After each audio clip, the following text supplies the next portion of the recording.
All right, welcome everybody. This is episode number 55 of Sports Cards Live with Irving MInera as our guest. We will bring him out shortly. Before we do that, I do want to, as always, thank last Saturday's guest. It was Drew Herndon from Let Me Get That Potograph podcast, also one of the hosts of Hobby Hotline. We had a great conversation. I also want to thank my after hours guests from last Saturday, Karn Rye and Jeff Wolf. Karn Rye is one of my Pokemon go-to experts, and Jeff Wolf is the president of Iconic Auctions, which is the auction house that sold the 1999 first edition Shadowless Charizard last weekend for $220,000. We had a great discussion about everything Pokemon. It was a fun after hours episode. Also want to thank last Wednesday's guest. His name is Ryan Johnson. He goes by @CardCollector2. He's one of the leading card accounts on Instagram. I believe he just today or yesterday hit 40,000 followers on that app. So congratulations to him. A super guy in the hobby, a great ambassador, and we had a great show. So be sure to check out those episodes. I want to let you know this coming Wednesday, my guest will be Jeff Wilson, also known as the Sports Card Investor. We will actually both be attending the industry summit this coming week, and we will be talking about how that summit went and what it looked like on Wednesday night. Next Wednesday, he will be my guest. And then next Saturday, my guest will be the owner of the Sports Card Expo and the virtual Sports Card Expo that is coming up on November 21 and 22. Just to let you all know, this is going to be an awesome virtual card show where the Toronto Sports Card Expo has partnered up with the Chicago Spectacular. So this is going to be an international show, and I'm expecting big things. I want to welcome all new viewers to the show. Welcome to you. I want to thank all subscribers. Just hit 1,200 subscribers yesterday or today. So I want to thank everyone who already did subscribe. If you have not yet subscribed, please do. I'd greatly appreciate it. That would be awesome. I have a couple shout outs I want to throw out there tonight. So I want everyone to know tomorrow night on the YouTube channel known as Because I'm Carlos. Carlos will be hosting our friend Amit, and that's going to be a fun episode. I'm going to be tuning in and hopefully active in the chat. So check that out tomorrow. I also want to shout out another YouTube channel called Hobby Hotline. I mentioned it earlier. I called in this morning. It's a great show. It's Saturday mornings at 8 a.m. Pacific, 9, 10, 11, I guess 11 a.m. Eastern. Had a great time on that show. Check it out. Dr. Beckett was co-hosting today with John Newman from Sports Card Nation and others. It's a wonderful show. Check that out. I also want to shout out John Newman, who had me today on his podcast. We recorded his episode number 99, and that will drop on his podcast platforms next Friday. And lastly, I want to shout out my buddy Adam, who does the Basketball Card Fanatic magazine. This is something you can subscribe to if you reach out to him on Instagram @TheReal27Guy. I printed it out. It comes digitally, but I printed it out in color just to show everybody what this looks like. And it really is a wonderful magazine with amazing content. And this episode, there's a conversation with Nat Turner that goes on for several pages and a wonderful read. So I want to make sure everyone's aware of this particular magazine that is coming out these days. All right, stick around, guys, till the end. I'm going to be doing the Sports Cards Live 5 with Irving towards the end of the episode, and also my PC card of the day, which does tie into the guests, so maybe expect some LA Kings cards for that.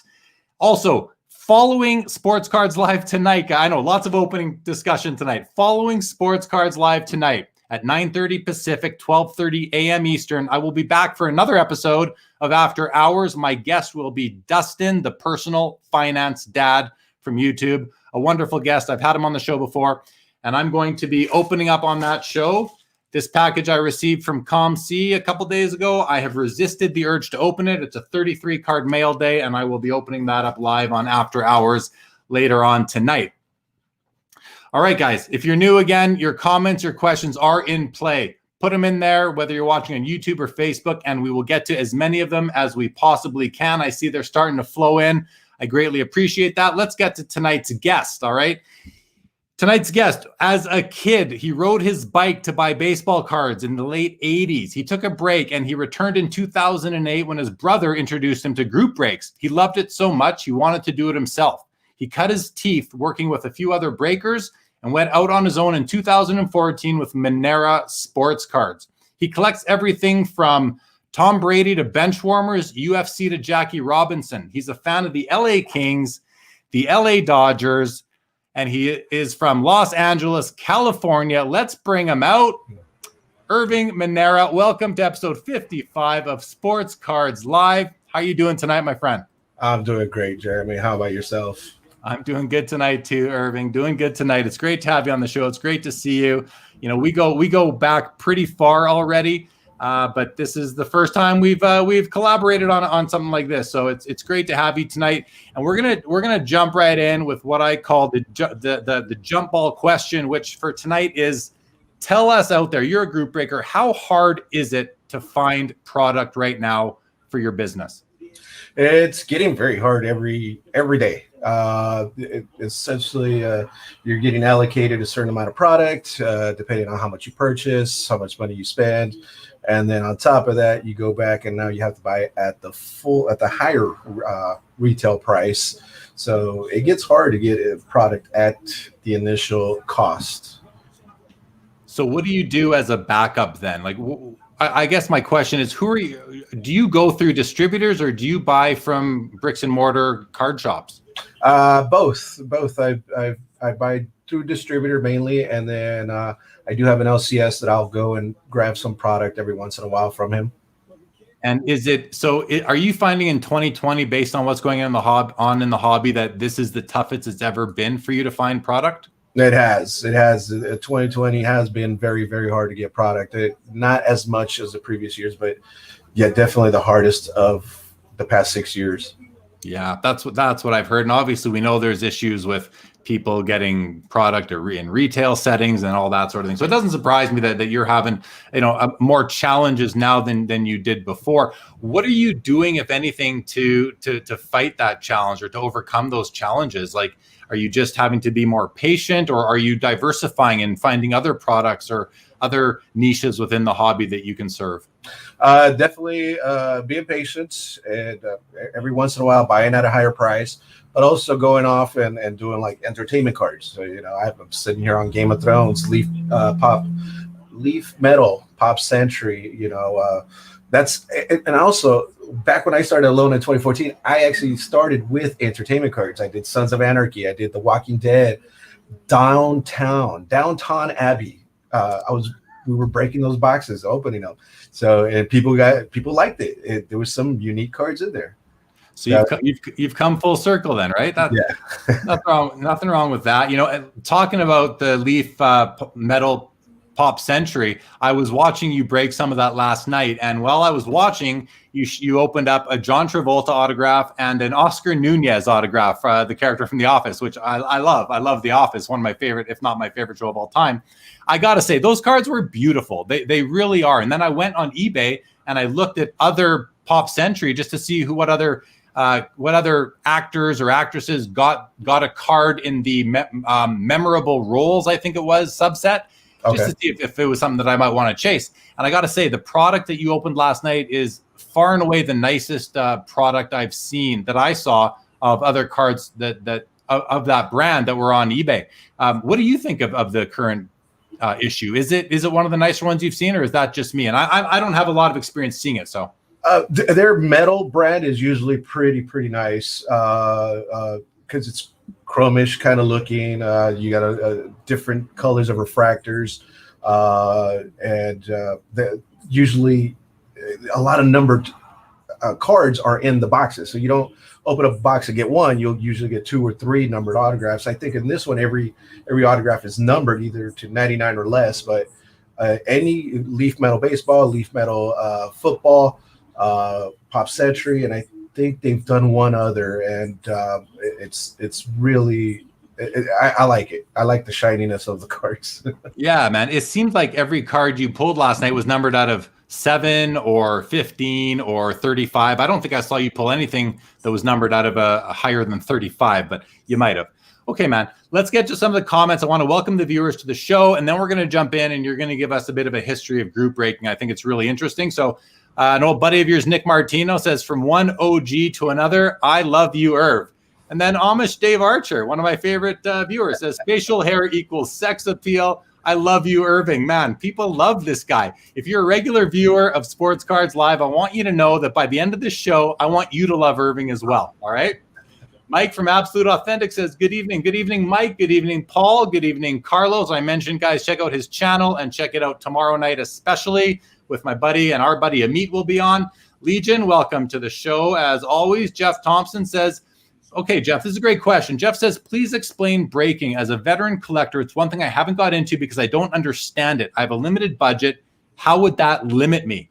Irving, you're here as, let me just say, before you answer, Irving is my first group breaker I've had on the show. And that is a deliberate thing because Irving is somebody who I've known for a long time, respected. He welcomed me openly at prior nationals going back a dozen years or so now. And it was, you know, he was someone that I wanted to get on. So I sent him a message. I said, Irving, I want you on my show. And he didn't get back to me for like a month. And then I wrote back again. I said, Irving, I want you on my show. He's like, oh, sorry, man. I've been busy, but okay, let's plan it. So anyway, we planned it. Here he is. I think you're the perfect guy to explain this. You've got more experience in breaking than most people do. So with all that, I've set you up, man. Why don't you respond to Jeff's question and take it away? Hi, everybody. Jeff, so breaking is essentially we go out and buy the cases, you know, baseball, basketball, football, hockey, any sport, or even entertainment. And with a limited budget, actually is something you want to do because most of us cannot afford a $500 box of sports cards or $1,000 or a case or you know, maybe a few loose packs. So with group breaking, there's a couple of ways of doing it. The main two are doing random teams. So you buy in at a certain price. Once the break fills, you know, depending on the sport, 30, 32 spots or less, they'll random off the people that join, they'll random off the teams, and then you'll be aligned to that team. So for, you know, depending on the price, let's say it's $40 a random spot, you can land the Dodgers, you can land the Yankees, you can land the Kings, you can land the Leafs, the Oilers. So you'll land any of those teams at $40 chance, $40 a spot, but it's a chance. Now there's the other way that they do it is to pick your team, where teams are priced out at various price points. One example right now for baseball, the White Sox are usually the highest price because you have a chance on Luis Robert rookie card autographs. And basketball, the Pelicans are the highest price because of Zion. The hockey right now, I think the Canucks and the Devils are the two highest priced ones. But it you know, it doesn't put a drain in your pocket because you buy whichever break you like, your price points, the product that you like, and you know, I think it's a fun. This is what got me back into collecting was the group break. You know, I stopped and I saw the group breaking, and that's what got me back in.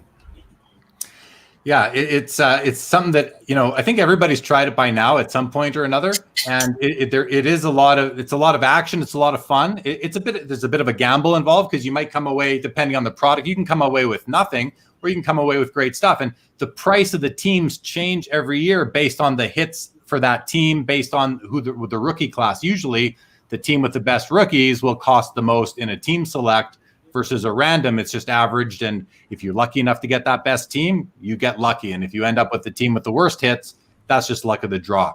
Pretty much explains it. Hey, Irv? Yes, pretty much. Yeah, one team that usually doesn't change over the course of the years, the Lakers. They've always got a bunch of superstars. It's always around the same price.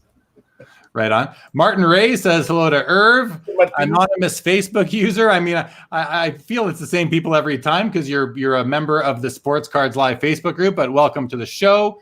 We've got Yogsters with us. Irving, Yogsters, welcome to Sports Cards Live. John H. J. Lee. It looks like we might have the same. I'm a J. Lee too. John, welcome to the show. Irving is the man, the legend. Devs30, welcome to the show. There you go. John, welcome. Emerald 004, welcome to the show. Irv is a legend. You know, he is. Fear the beard. There you go, Mike. Fear the beard. Fear the beard. Nick wants to say to Irv, you're looking good, my man. You're looking good. Best beard in the business. Chubby Pop Chaser, welcome to Sports Cards Live. Mickey Swain, welcome to the show. Nick, the American Dream t-shirt for the win. There you go. Right on. I'm going to disappoint you guys. It's a ComC t-shirt that I just got, so I'll show it. How's it, Irv? Ryan Nanetti, welcome to the show. Chubby Pop says, is that my package back there still waiting to ship? It might be. I had to take up some of Irv's time this afternoon. I got him tonight, so he'll get your cards out, guys. I promise. Martin Reyes says, what's up, Irv? Best breaker. That's nice to hear. Yeah, Nick sees, I see all our cards on the table. Chubby Pop, Pokemon. Yeah, we're going to talk about some Pokemon later too. Leaf Wrestling. There it is. That's what Amish Dave says, Irv. Maybe that's when you weren't remembering before. Aaron Astley, welcome to the show. It certainly is Irv. Episode 55, Sports Cards Live, was reserved special for Irv. Devs 30, late night Pokemon breaks. Okay, so that John Travolta card that I saw Irv break last night, that went to Aaron Ashley. I thought it was a beautiful card. I mean, I'm a Travolta fan, so it probably is Jerry. I don't know what that refers. I don't. His package. Okay. What I don't know what that refers to. That's okay. What do we have? Aaron Ashley says, I just want to hear Irv say Perez Losum team LOL. Is that something that you say, Irv? I do mix in a lot of Spanish in the breaks. So I'll say para los pingüinos, para los Dodgers, para los Yankees. I am bilingual, so I do throw in some Spanish. I've actually sat there and done a baseball break in Spanish. A full 12-box case break in Spanish. Damn, I would have been exhausted by the end of that, considering I don't understand many words past agua and dinero, perhaps. Aaron says, Irv is my favorite breaker. I love hearing it. Jeff McMahon, welcome. Says, hello, looking forward to the show. Welcome to the show, Jeff. Well, Devs 30, cheap teams for the win. Yeah, I've bought some cheap teams before, and you can get lucky hitting a big, rare insert or something that, even a nice 101 that you're not expecting when you pick one of those, like the Minnesota Wild, for example, in hockey. You might end up with a Zach Parise property out of the cup or something like that if you're really lucky. Funny story. I did, I think it was Tier 1 baseball last year. The Marlins were $20 or $30, $25 between that price range. We hit a bat knob. No way. A bat knob. Nice. Very nice. Very nice. Amish Dave says, talk about the wonderful time on Blog TV, Community and Friendships Forge. We are going to. That is on the docket for tonight. Will, yeah, it took him about a month. No way. I don't think Will's too surprised by that, Irv. Yeah. Shame on you. I'm just messing with you. Well, I guess it's me that let him in, Chubby. I don't know any of you guys really, but I'm happy to let him in. He's small. He snuck in. Welcome to the show. Here to complain about your lack of patches with bears in them. Okay. You're a blog. What do we have here? Sorry. You're a Blog TV legend, Irv. I mean, he really is. Dustin, welcome to the show. Good evening to you. Dustin will be my guest on After Hours starting in a couple of hours from now. Irving even has his own rookie card, and we're going to see that a little bit later, I think. Bobby Burrell, welcome to the show. Enjoy hanging out and learning more. Bobby, always great to have you. The Card Collector, good to see you as always. Welcome back. Irv does know hockey. Mike, you're probably saying that. Irv does know some hockey for a guy from Los Angeles. He certainly does. Sean hit that bat knob, if I remember correctly. Rich, welcome to the show. And Terry Fortune, welcome back as always. Great to have you. All right, Irv, let's jump into it. Group breaking, you've explained to us how it works. But what I kind of want to know is, and I want you to explain, is sort of the history of online group breaking. Can you take us back to the inception of it and like when it started and how it's evolved from then up until really right now? Sure. When I hopped on back in 2008, 2009, group breaking, I mean, we all know Chris Cards Infinity open boxes, but the actual group break-in was a guy would go live or record a video for YouTube, post it on his YouTube channel, say, hey, I have this product. There's 30 spots. It's X amount of dollars. Just write a 1 underneath the comments and you're in. And then you would send him PayPal. The guy would go live, record the case or record the random and then record the case break and then upload it onto YouTube. This was all done based off of trust. You saw the guy, you trusted the guy, you sent him his money, and there was the group break. Then after that, people found Blog TV. Blog TV was the first time there was an actual live stream of group breaks happening. So now you would see the break up front. You would be chit-chatting with the guy up front. chit-chatting with a lot of the guys that you see right now in the chat, and join the breaks and watch the breaks and then receive your breaks. Blog TV ended up closing down. People started scouring for other websites. Vaughn Live TV came around, and then they broke off to breakers.tv. Now everybody has a website. So now you just go buy it, see what they have on their website or a Facebook page, and you join breaks that way. So it's come a long way from what it was 12 years ago. And is everybody would you say that most group breakers stream their live breaks on breakers.tv now, or is it elsewhere as well? I've seen Breakers TV, YouTube. I've seen Instagram, and Facebook also. Okay, so people, they're not just all congregating on that one platform. They're doing it everywhere. I think that must make it a little tough for group break customers to be able to kind of navigate all the options. But with that said, would you say that a lot of people are kind of loyal to the breakers that they use? I would say yes, definitely. Some of the names I've seen here, I've known for 10 years, 10, 12 years, 8 years. A lot of the same people that we've been, they've been joining my groups all that time.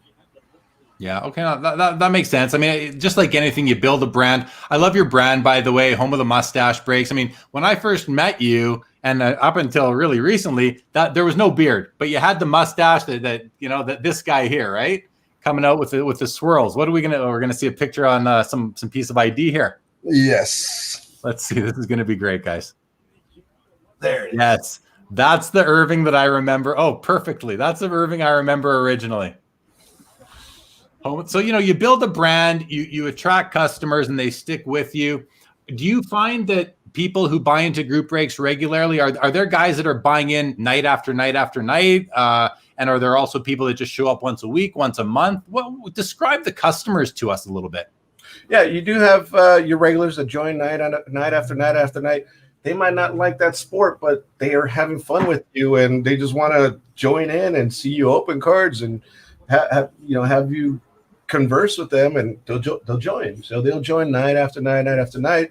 You'll have your guys that join weekly, monthly. You'll have guys that join a specific product. I only like NT baseball, or I only like Series 1 baseball because I get a lot of content. So I'm gonna wait for Series 1 baseball.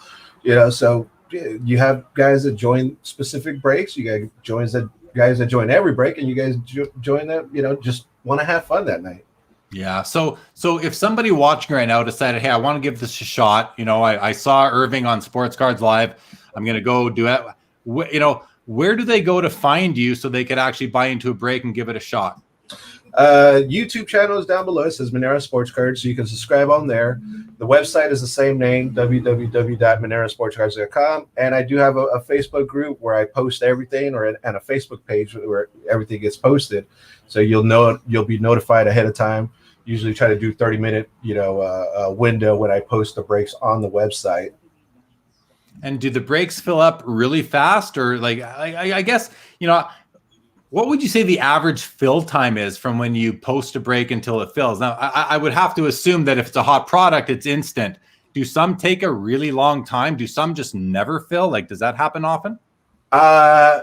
Yes and no. So depending on the product, like you said, if it's hot, it'll sell out. I mean, I've hopped on sometimes and a break sells out. I've hopped on to go live, and there's a few teams left, and depending on how many cases, they'll sell out multiple, consistently.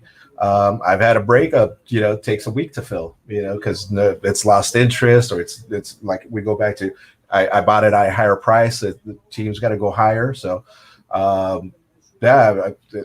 it all depends on the popularity of the product. For sure. That makes good sense, man. Just like anything, right? All right.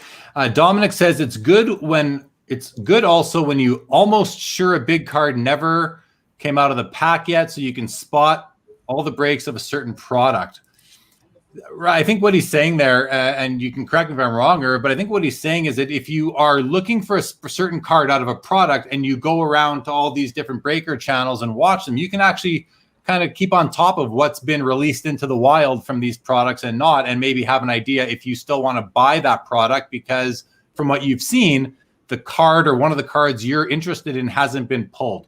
Is that something that seems sort of normal to you within group breaking? It does, but again, for an example, the Luis Robert rookie 101 from, I want to say either Bowman Chrome or Topps Chrome was pulled the same day. But that's not going to stop me from joining and try to buy the White Sox or a chance at the White Sox. It's not going to stop me. I mean, yes, it came out. Yes, I saw it. But, I mean, there's still the ones out of 5. There's still the ones out of 10. You know, so there's still a chance. But, I mean, if you're looking for a specific, let's say a 97 of 99 Connor McDavid RPA that hasn't been pulled out of the cup, then yeah, you could go around and chase it and see if you'll be lucky enough to get it. I've seen people make comments just, watching a break where a big card is hit, and then they're like, all right, you'll hear them say, this case is dead, or this product's done, or I'm not buying any more SP Authentic because this particular card got pulled. But I mean, did you think you were going to hit that card anyway? Like, you're talking about a truly a needle in a haystack, like a 1 in a million shot type of thing. So kind of makes me chuckle. It's funny. I mean, we're all obviously we have cards we like, we want, and maybe when that one card you want, that if it's a 1-of-1 does get pulled, you're a little distraught over the product. You're not going to buy anymore. But I think you really had to anticipate you were going to get it in the first place. If you did, hey, good on you for giving yourself that much hope. Yogster says YouTube group breaks, LOL. So I think referring to the old days there. John mentions Twitch. Again, another LOL. Are people doing group breaks on Twitch? They are. I've seen a few people were on Twitch. I thought they had banned it for a while because they considered it gambling also and stuff like that. But I guess they must have allowed it. I know some of the Pokemon breakers are on Twitch. Okay. Amish Dave says, I miss Blog TV, such great times, and it wasn't only about cards. Yeah, and guys, check out Amish Dave Archer's YouTube channel as well by the same name. And if anyone else watching or is commenting and you are a YouTube channel and I don't know and I'm not shutting you out, I apologize. I just don't know you have a channel, especially if you're new to Sports Cards Live tonight, which if you are, I have Irv to thank you for bringing more viewers to the channel. And again, I'll ask you nicely, very politely, if you wouldn't mind subscribing to my YouTube channel, I would greatly appreciate it. Devs also misses Blog TV. Gary King says Irving is the GOAT. Lots of props in here for you, Irv. I love it. John enjoyed Blog TV. I remember the waiting rooms on Blog TV too, Ed. I remember those. Dave says cards led us there, but friendships were forged because of more than cards. Yeah, I mean, and I know Dave is very community oriented, and so am I. I mean, that's why I love going to card shows, Irv, is really to interact and mingle with like-minded people. Like, we're all collectors, or we're in the hobby from one approach or another, and we have this in common, and that's really, really awesome. I remember, Irv, it's probably, and this must have been the national. Gosh, I think it was Baltimore. I don't remember the year, 2012, 2013, maybe something like that. I'd gone out for dinner with some people, and then I went and met you and a bunch of other guys, my buddy Jamie from here in Calgary, and what was his name again? The guy we mentioned, BT. What did that stand for? Beijing Thomas. Beijing Thomas. Yeah, I mean, it feels like a lifetime ago that I was hanging out with you guys there. But that was fun. I remember doing group breaks in like a hospitality suite in one of the hotels. We probably had 30 guys in that room. It was a big room, so we weren't piled on top of each other, but it was a lot of fun. And really, just like Dave says, it was an evening like that led you to being here with me tonight, because we got to know each other. And then I remember a few years later, it was in Chicago. And it was towards the end, or the show was over, and it was probably the Monday after the show. And I was strolling through that outlet mall that's right across the street from where the show is, or the hotels. And you were strolling the mall too. And we walked around the mall for half an hour together and just, got to know each other better. We were just chatting. And, it's memories like that really drive me and keep me interested in the hobby and keep me really wanting to make the trip to card shows, to meet more people, make more friends, and foster these relationships. Because again, like Dave says, friendships are forged. We're part of a community. We joke around with each other, but really, I think at the end of the day, we can consider each other friends, especially if we know each other in person and it's not just on a screen. But even relationships through video, especially this year, are I think are genuine and meaningful. Yeah, I mean, and not to interrupt you, but honestly, I've met a lot of the people from this community, from group breaking, from blog TV days. I've met a lot of them in person. I met Youngster, I met and Nick Martino. I can't remember the other names that popped up there, but I've met so many people just going for the nationals. We went to the industry summit in Hawaii. Met Sean. Sean's coming to LA. Sean and I have hung out a lot.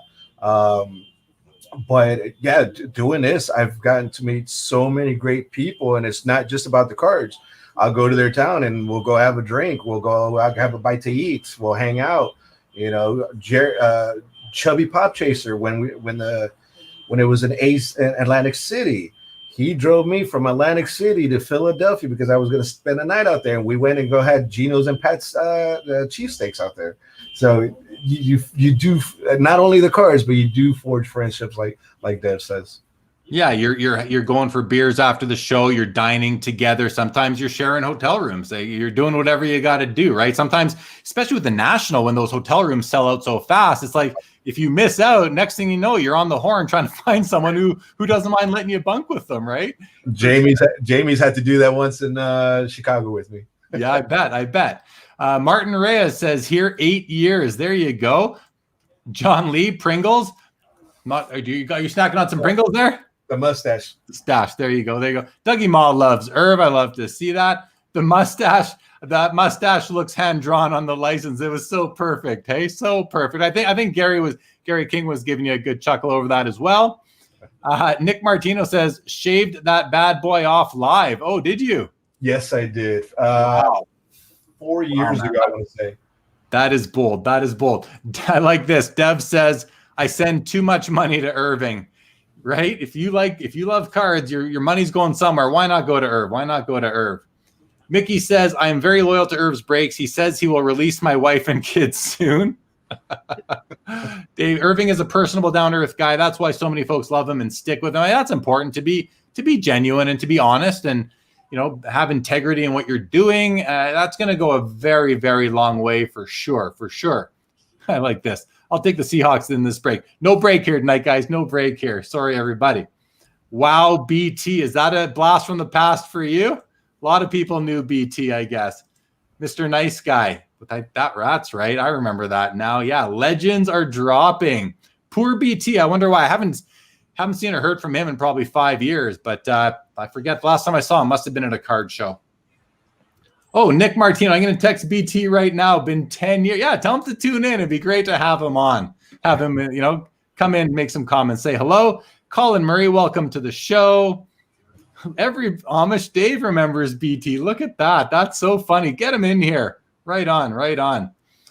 What's this? BT, best reaction in sports card history. Black guy with legs, dang logo man. LOL. I must have missed that, but I'm sure that was funny for everybody who was there.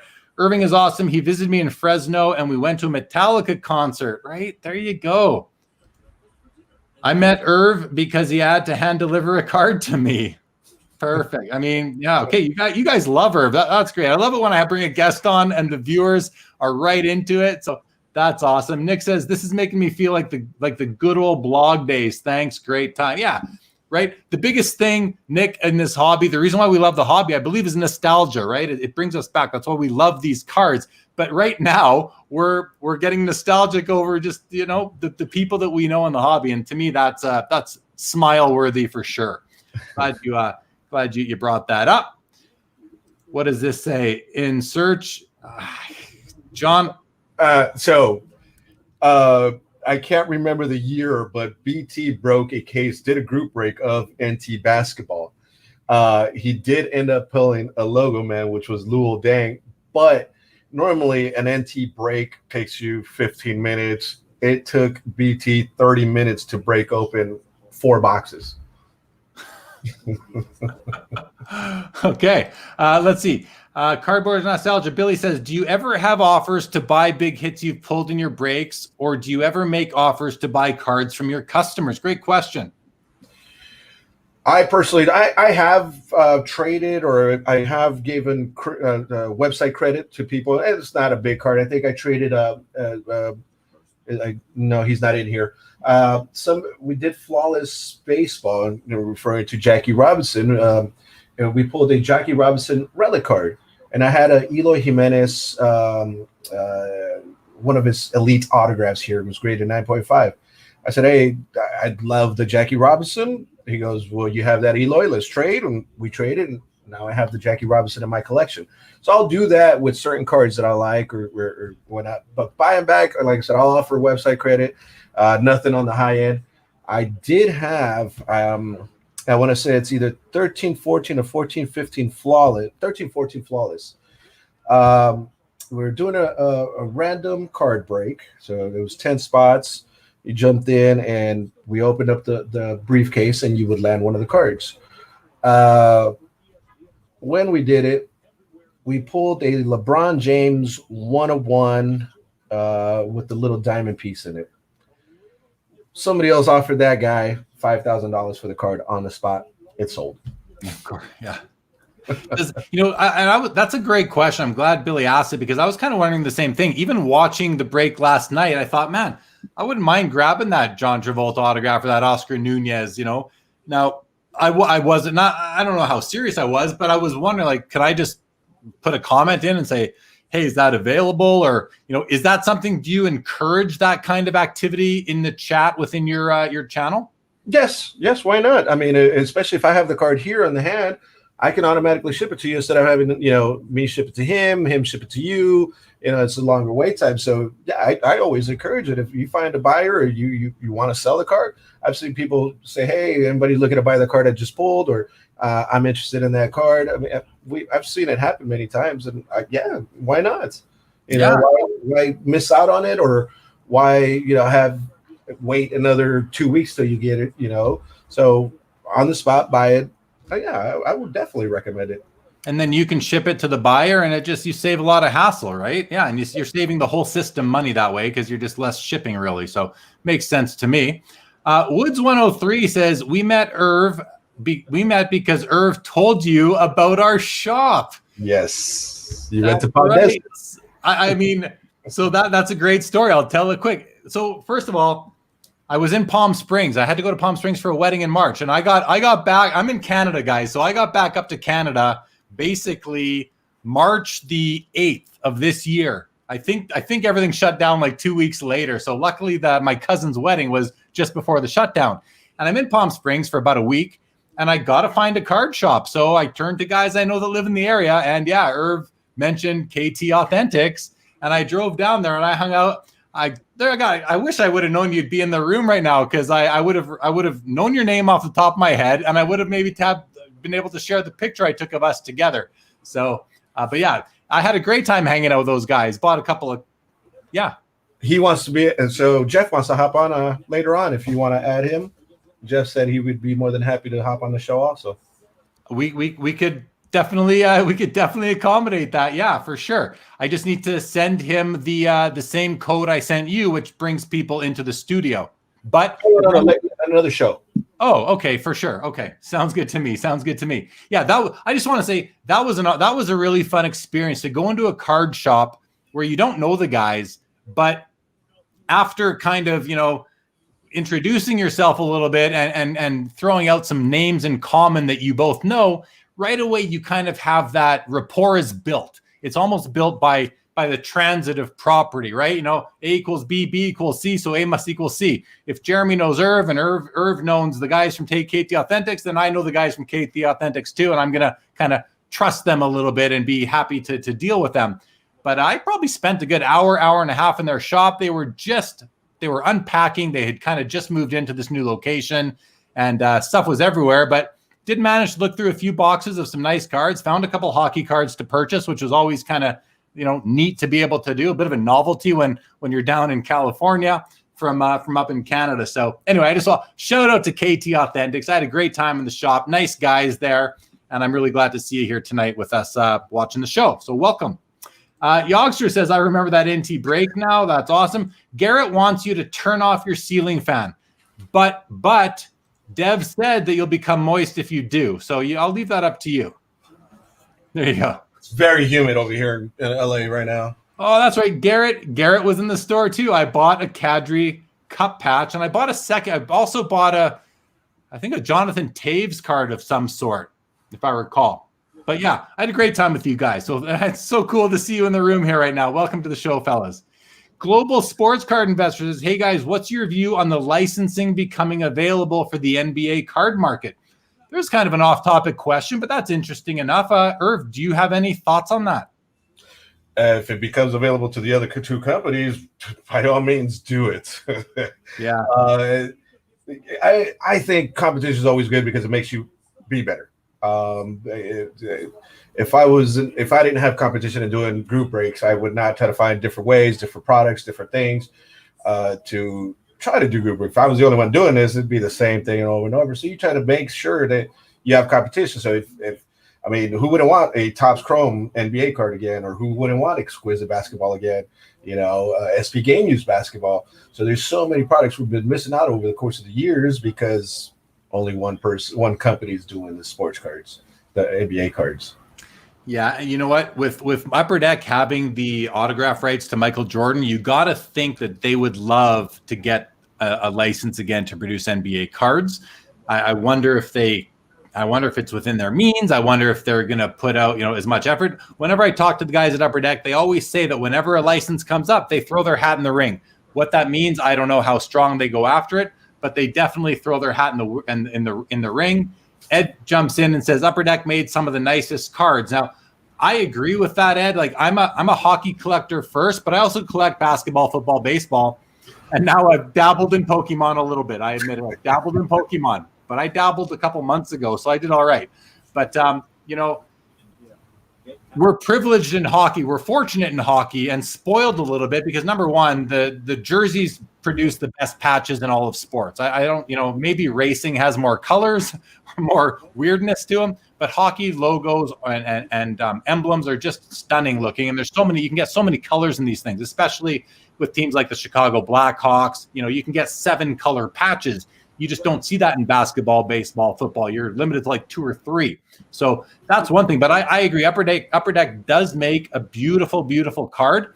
I also like what cards. I like National Treasures and Panini, and I like a lot of what Topps does too. I think all the companies, within their portfolio of products, there are some winners and there's some losers in terms of aesthetics. And of course, it's going to be different for each of us. But for me, I'm happy that Upper Deck has the license because I like the look and feel of their cards. Doesn't mean I wouldn't welcome other, Topps and Panini and Leaf in with licenses. I would with arms wide open.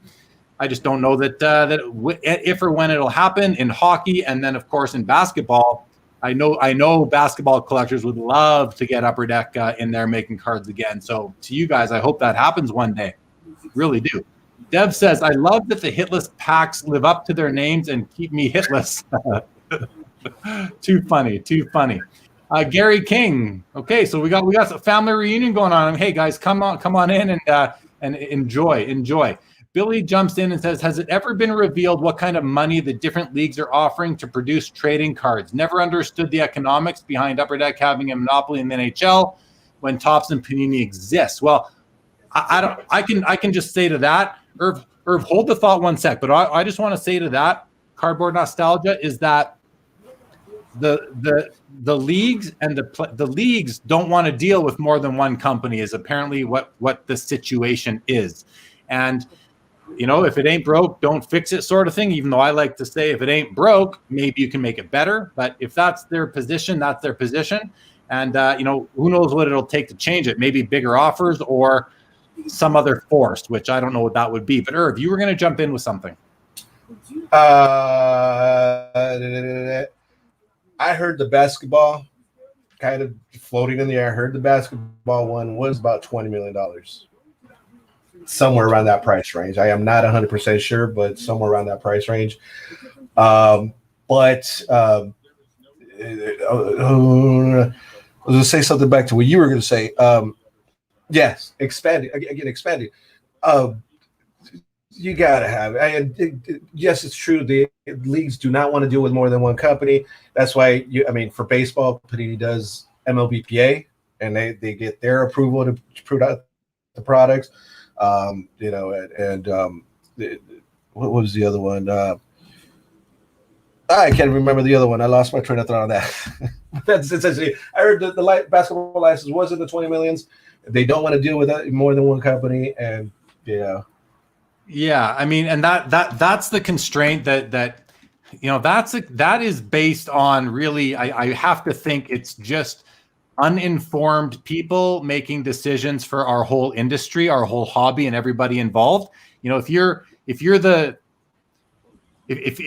assistant to the person who works at the league, whatever league it is, and you're the assistant to the person who might be their internal legal counsel, being the person who negotiates these contracts when they come up for renewal, and you might just ignore every other offer that comes in or every letter that comes in because this is the relationship we have, and it's the relationship that we're going to keep. I had Dr. Brian Price on this show about 3 or 4 months ago, and he's been in the card manufacturing game for a long time. He worked with Upper Deck, he worked with Pro Set, he brought back the Parkhurst brand, he did In the Game, he now does President's Choice, he did Sport Kings a few years ago. Anyway, the guy's done a ton of things in the hobby, and he told the story about kind of why the leagues are doing the exclusives, and he wasn't very bullish on that changing anytime soon, for better or for worse, and mostly for worse. But maybe one day it will change. I have to think eventually it will change, but that might not be next year. It might not be this round of renewals. It might be next time or the time after. Tough to say for sure. Tough to say. But yeah, I agree. It kind of sucks, and we always say the competition will breed more innovation, and the card companies will provide better customer service, all these different things. And really, we say that, we hope for it, but we don't know that that's actually what would happen. And I'm not saying it won't. We just don't know. Let's move along. Just going through some more of the comments here. Simon says, I wonder if prices for licenses will be higher with the market being so strong. I mean, with Panini going direct to consumer on some of their products, NBA, I don't know if they're noticing it, but if they're not, they probably want to, because if they're going from wholesaling at $100 a box to retailing for $800 a box on some products, the licensor might feel like they're leaving some money on the table. Any thoughts on that, Irv? Yeah, I believe so. Yeah. I mean, but again, they're going off of market. So what we're getting at cost and going off of market, I don't think that should be looked at. And especially this year, we're having a crazy year across all 4 sports, or 5 sports, or all sports, so any product. So I don't think this year should be looked at that way. I mean, you could go back to even last year. I mean, Prism basketball last year was $500 a box, or $400 or $500, as opposed to this year it came out at $900 a box. So you can't compare both years at all. There was a huge spike this year, and going forward, next year basketball, you got the top 3 guys and you're done. So yeah. I really don't know if it's gonna be able to be sustained at the same level. Yeah. Irv, your video is choppy right now. Can you, since you showed that card, can you maybe put your finger in front of the camera, see if you can reset it a little bit to somehow maybe sharpen up a little bit? Not sure. We'll keep running through. I'll let you. Yeah, that might work. That didn't work. That's okay. I'm going to keep on running through here. Jeff says, I'd like more diversity, but I enjoy OPG hockey due to the parallels. I've built birth year sets for nieces and nephews. Have a few cards that I believe are unique because of it. That's cool. I think you're talking about OPG Platinum maybe with the parallels, which is a beautiful set. It's kind of the hockey parallel to Prism, I would say. Gary says, how long do you think group breaking will last as the prices keep going up? That's a great one for you, Irv. I don't think it's going to go anywhere anytime soon. It actually is getting bigger. It's going to keep getting bigger. Prices going up again. You're not going to see full case breaks. You may see half case breaks. You may see 4-box case breaks, 3-box case breaks. Box breaks. But yeah, I don't see a lot of people breaking $14,000 worth of what's the next one? Prism football. I don't see people jumping in on that. Maybe a 2-box break, maybe a 3-box break, but you'll find ways where it's reasonable for everybody to join, not just the guys that have the top dollars, but somebody wants to join in at $20 or $40, $50. So you find different ways of getting everybody involved and making sure that everybody can join, not just the guys with the money. And, I think as if the prices continue to go up on wax, I think it's going to encourage more people to group break versus the opposite, because the higher the prices go, the more you're priced out of buying a full box or a full case for yourself. So now by group breaking, yeah, the price might be more than it was before, but it's becoming more and more your only way to get into breaking product at all. So it might actually cause the opposite effect of pushing more people out, because I think at the end of the day, people are still going to be wanting a chance at those hits. And especially if you're used to breaking, there's the gambler aspect of it too, the gamble aspect, which is very enticing. So Devs30 says, Stature hockey this year is beautiful. I agree. Very nice and shiny cards. Global Sports Card Investor says, as leaders in the hobby, how do you think Panini can do more to get our children involved in the hobby? They are the future for the longevity of the hobby. I got a couple ideas on that, Irv, but why don't you take a shot at it? I believe one thing Panini does at the Nationals is they have the free kids group break. So all the kids that attend the Nationals with their parents, they get to participate and they get cards or they get packs. So that's one way that Panini, I believe, has kept the children involved. Sadly, with what is going on right now in retail, which is one of the ways that a lot of the kids are able to afford packs, is everybody's gobbling it up. So until the hounds stop looking for those boxes and the kids can go back to buying a $20 blaster box or $2, $3 pack from the boxes, there's no other way of getting kids involved unless you take them personally to the shop, buy them packs right now. Yeah, and I'm going to throw out an idea there. It's perfect timing too. And to Global, this isn't something that I'm putting out there for Panini to do. It's something that I'm putting out there for everybody watching to do, especially with Halloween coming along. We have an opportunity. I'm sure most people watching have a couple boxes filled with base cards. Take a team bag, throw 10 base cards in the team bag, and give it away on Halloween. But I warn you, also give away the chocolate bars, because the odd kid, they might want that chocolate bar too. So don't cheap out on them, right? Give them some candy and give them some cards, whatever it is, whatever teams in your area, package them up, have them ready, however many you need for your neighborhood, and give some cards away on Halloween to kids. I think they're not expecting it. They'll love it. And you might be a very popular house at Halloween. There's nothing wrong with that if you're putting smile on kids' faces. And the parents don't mind it either, because when kids are reading anything, parents seem to be happy with that, even if it's the back of a card. So I issue that as a challenge, really, to everybody watching, for the greater good of the hobby. Give cards away on Halloween if Halloween is happening in your neck of the country, that is, with the way that we're with the pandemic and everything. But something to think about, and I encourage everybody to do that. Dave says, Irving, what's your favorite wrestling match of all time? Stone Cold versus The Rock at WrestleMania.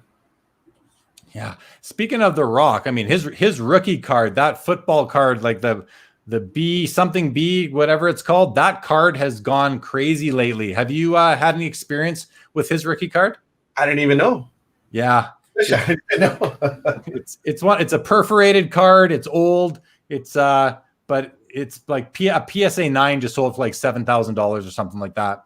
So that card is blowing up, just like everything, right? It's why leave The Rock behind, right? Why leave The Rock behind? Garrett tells us that Football Prism's already there he is. There's The Rock.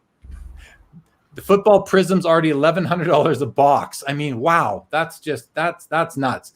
Courtside says, if you go to the National, you'll see tons of kids making big deals. They are active in the hobby. Now, this is a comment that I agree with 100%. Those are my observations as well. And I hear people all the time say there's no kids in the hobby. There's not enough kids in the hobby. The hobby's going to die. There's no kids. They want to be on their phones all the time. They're busy doing this and that. I go to lots of card shows. I see kids at all the shows, and I'm encouraged with how many kids there are. So I don't think that's necessarily a concern, but we got to, to feed this hobby. And it's out of, it's sort of self-interest for all of us. you got kids coming to your house on Halloween that are 5 to 15 years old. They may not be the kid, we may not be seeing those kids at the shows yet. You might be seeing 13 to 20-year-olds, but let's get them young, right? Let's start them off when they're 5 to 10 years old and put some cards in their Halloween bags. Simon says, what I've noticed is single box breaks as opposed to case breaks. That makes sense. Dave says, I think group breaking will grow because nobody can find anything on retail shelves. So the need to get anything will be greater. Good point. Makes sense to me. Dominic says, players break is very good. Woods says, what's your favorite product to break, Irv? Oh man, there's been so many over the course of the years to break. At one point, it was wrestling. We did the first time they made the high-end wrestling, not Transcendent, but it's called WWE Undisputed. The first time that came out, I think we ripped 20 cases. It caught us all by storm. It was a fun break. You were guaranteed an autograph per pack. We did the guy mentioned player breaks. We did pick your wrestler breaks. So it was an awesome product, wrestling. But right now, I'm actually enjoying breaking the ones that have a lot of content to it. We did about 7 cases of 2019 Heritage Minor League, and I ship all the cards. So you're getting a nice stack of base cards. So I've been enjoying opening the products that have a lot more base cards, a lot more content to it, because you don't if I'm on the receiving end, I join a break. If I'm on the receiving end, I'm getting a stack of cards. So I think now going forward, instead of doing like anti-immaculate stuff, I'm enjoying the 18 packs, 8 cards per pack kind of breaks right now. Yeah, man. Makes sense to me. Rich says, do you think that if licensees were actually split up between multiple companies licenses were split between multiple companies, that there would not be enough revenue for some companies to stick around? For example, if Upper Deck had to split hockey 3 ways with other licensees. I mean, one thing that I've been told by people at Upper Deck, for example, is that a lot of people in the hobby put out, they have a solution to this, and they'll say, oh yeah, issue 4 licenses, each company gets 6 sets a year, and we're good to go. But that's not going to work, because no company can survive only doing 6 sets a year. They literally need to release a set every 2 to 3 weeks in order to survive and pay the bills and pay the staff and keep the lights on. So it just doesn't, that solution is not the one that works. What I'd like to see is just issue more licenses, let the companies flood the market, and the best will survive. The best products will survive, and a bunch will become junk. And if you're somebody who has to open everything, maybe you'll stop being somebody who has to open everything if the crappy products don't deliver. I don't know, but I'd like a chance to buy the best products from the best companies, and I don't want to see them limited, because I think you're going to lose customer service staff. You're going to lose on-card autographs. They're going to have to cut back elsewhere, and we already have enough issues with card companies. We don't want them cutting back even more, let's say. Jump in, Irv. If you remember 13-14, Panini had hockey. Yeah. And I honestly, National Treasures 13-14, one of my favorite products to ever have opened. Of all time. Beautiful cards. 13-14 Prime Hockey. One of the patches in there were insane. And then they did Contenders Hockey, where they dumped everything in it. That was amazing. Now, so if you're giving it to other companies, now you have options. Now that box of Prism might not be $1,000 or $1,100, because you could go out and get Topps Chrome Football. You could get the Upper Deck type of whatever Chrome they want to make, So now that Prism's not $1,100 anymore. That Prism's back to reality at $300-$400. It's because people are choosing Chrome, or people are choosing whatever Upper Deck is putting out. That's what competition does. It's going to bring the price down. That makes sense to me. And I think what it does too is I think it pushes people into their sort of the niches within the hobby. So if you're someone who wants high end stuff, now the NT RPA might not be $90,000 out of the gate for Zion. It might be $30,000 out of the gate for Zion, because there's no longer only one premium RPA out of 99. There's one per license, one per company. So it might spread that around and bring everything back down to earth a little bit, or at least in that direction, make the hobby more affordable. But is it going to flood the market? That, it comes back to we think about the early 90s again, when we had that situation, even though back then these companies were really each making only 1 or 2 products a year, but they were printing the crap out of them. So yeah, it's always a fun thought experiment to talk about what would happen and what the issues are. But thanks for the question, Rich. Let's keep on moving along. Wood says, Ken, isn't the kid who sold the Giannis logo man for millions like 16 years old? I believe it is. I believe he bought it for 40 grand. I don't know how a 16-year-old buys a card for 40 grand, but that's the story I've heard, and sold it for 1.9 million, I guess, less Ken Golden's commission. So, but yes, he was 16 years old is what I've heard. Oh yeah, Gary confirms right there. Thanks for that. That's what the story said. We all saw the same story. Get kids started with base cards, then they can build sets and go from there. Yeah, I agree. And that's kind of why the Halloween idea is one of my favorite things. By the way, I'm not just challenging everyone out there. I've given away cards on Halloween for 15 years now, and it's always been a winner. So I do recommend it. Devs wishes Irv could bust hockey. Yeah, that'd be cool. Nick says, COVID ruined me seeing Irv in Atlantic City this year at the National, right? COVID ruined that for everybody, man. Ruined it for everybody. Billy says, Don West on QVC got me started in the hobby 25 years ago. Gem Mint 10 Sammy Sosa rookies. Be dialing. I love it. Yeah. I remember that Leaf card, right? The Leaf card was a hot card. The Frank Thomas, of course, too. Well, yeah, there's Simon talking about the Honest card. Courtside says, what's your favorite memory from group breaking, whether you pulled something for someone or getting a card pulled for you? The funny thing is, he actually pulled me three of the cards that are in my collection that are not going to see the light of day. He's pulled me 2 Jordans and a Tom Brady autograph. So, no, 1 Jordan, 1 Tom Brady autograph. Sorry, one and one of each. All I hear is goat. So that's been some of my favorite cards that's been pulled. He also sent me Jackie Robinson out of Immaculate Basketball, I believe, right? Or Flawless Basketball. He sent me a Jackie Robinson out of that. Some of the best stuff I pulled it's out of either, I think it was TriStar, the signed memorabilia. You pull it out, it's a big redemption. I pulled somebody a signed Babe Ruth baseball out of that. We pulled the LeBron James and I think it was 13-14 Flawless Basketball. The next year, we pulled a LeBron James 101 also from Flawless Basketball. So there's been countless of cards that I've pulled that are so memorable. But those are the ones, we pulled somebody a Zion Williamson Contenders autograph. I'm looking at it right now. So there's been quite so many cards that I've pulled over the years. On Instagram, actually, if you go follow on Instagram, a lot of them are posted on their same username, Menera Sports Cards. A lot of the cards that I pull are posted on Instagram. A lot of my favorite big hit cards. Right on. So when you do a break, if there's a big pull, you take a picture of that and post it on Instagram and probably elsewhere, just to kind of a bit of a archives of kind of the best pulls in the history of Menera Sports Cards. Yeah. Right on.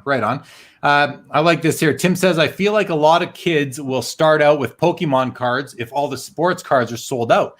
And I hear what he's saying, Irv, but I even wonder, take it a step further, does it matter if sports cards are sold out? Aren't a lot of kids starting with Pokemon anyway? I believe they are. And I've come across a lot of guys recently who, they're heavy into sports cards now, and they got in because of Pokemon. They started in Pokemon. So I think that's it's a gateway for sure into the sports card hobby. And for whatever reason, I guess the reason being they're both cardboard, both Pokemon cards and sports cards are a big part of card shows. And there's a lot of crossover, right? A lot of sports card guys are now looking at Pokemon, because I know for me personally, I love cardboard, and I don't want to ignore a segment of the hobby that is potentially interesting to me and potentially fun. Maybe I'll make more friends through the Pokemon world. You never know.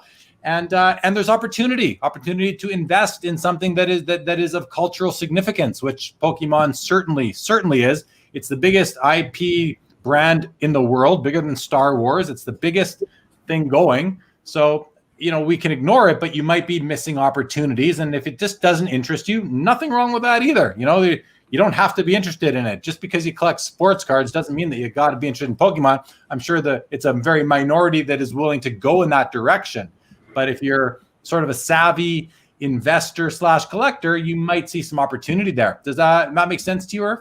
It does. I've had people that I recently started bringing in more Pokemon. These are 2 boxes right here, Champion's Path.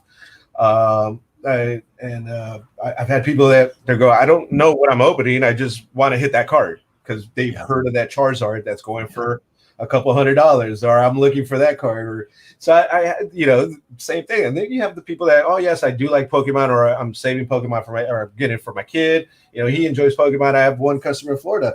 He tells me, bring out the boxes. I show him, and his son's on the other side of the camera, the computer, and he goes, I want that box, Dad. And he goes, Irvin, pick that box, and I'll open that box for his kid. And his kid's in the background watching, So, and I've started to bring in more Pokemon just so people could. I have one guy. The product I just released was called Hidden Fates. One guy does not know Pokemon. He loves getting into sports cards. Does not know Pokemon. Opened 2 cases of that stuff just because there was a chance at $1,000 Charizard in there. That's the type of guy that he is. And then a lot of people start seeing it. So now they're like, oh, well, I want a chance. I want to see what I can get. So a lot more people are starting to get into not away from sports cards, but trying to open other stuff also. And, it doesn't surprise me, man. I mean, if you think about it, like, you can go to Vegas and start betting on college football, and you may not know a single team, but you see all the money going to this one team, or your buddy says, hey, I got a pick for you this weekend. Yeah, I'll throw some money at it. It's the same thing. You're throwing money at something you don't understand or maybe care about, but you realize there's an upside to it. So even buying a stock, it's, I know it's not as much of a gamble usually, but sort of it can be. If you're buying a stock, it's, of a company, sometimes you have no idea what their product or service is, but you got a good stock tip and you go buy that stock. It's sort of similar, right? It's the gamble aspect of hitting something big. And I think, the guy you're talking about probably has a bit of a gamble in him, and nothing wrong with that. And it's fun, hitting something worth more than you paid for it is always a good feeling. So let's keep moving here. Billy wants to know, have you ever had to open a product at a loss to get rid of it or to bring in customers? It was a 2014 Topps Chrome. Okay. 2014 Topps Chrome football broke a lot of people. People because of Johnny Manziel, and Johnny Manziel became a flop. Yeah. And they produced so much Topps Chrome because the year before that they didn't. But 2014, I heard people ordered 70 cases, and 70 cases were granted, and they're like, no, I'm out. Because Topps Chrome comes out at $70. I think at a month you're picking it up at $35. So there's been a lot of product you get at the beginning, or you hold on to it hoping it goes up, and it just goes down. And I'm not shy to admit it, I've lost money on product before. And I think that's normal in any business, right? There's loss leaders. Not everything's a winner. You're not going to hit a home run every single time. I want to move on to courtsides. Was a courtside here. You got a couple of guys talking about Pokemon with their experiences. Oh, here Simon wants to know: is there any value in Pokemon cards other than Charizard and Pikachu and First Edition?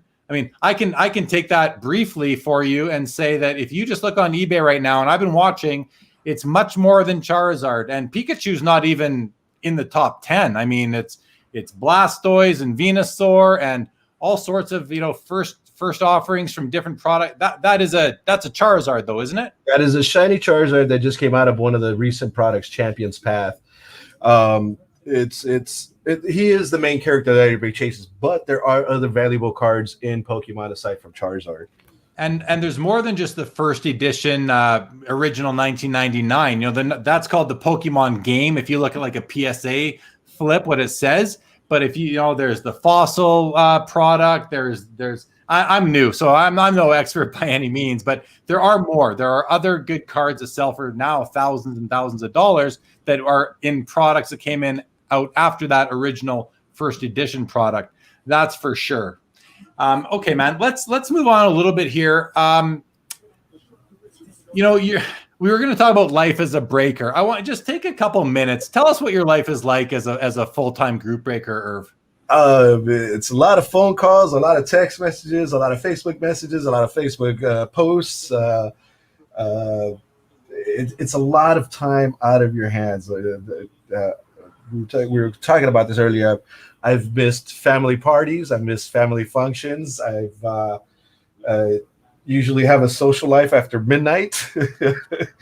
Sometimes you eat once a day and you wait till midnight when your second meal is. I've been on live.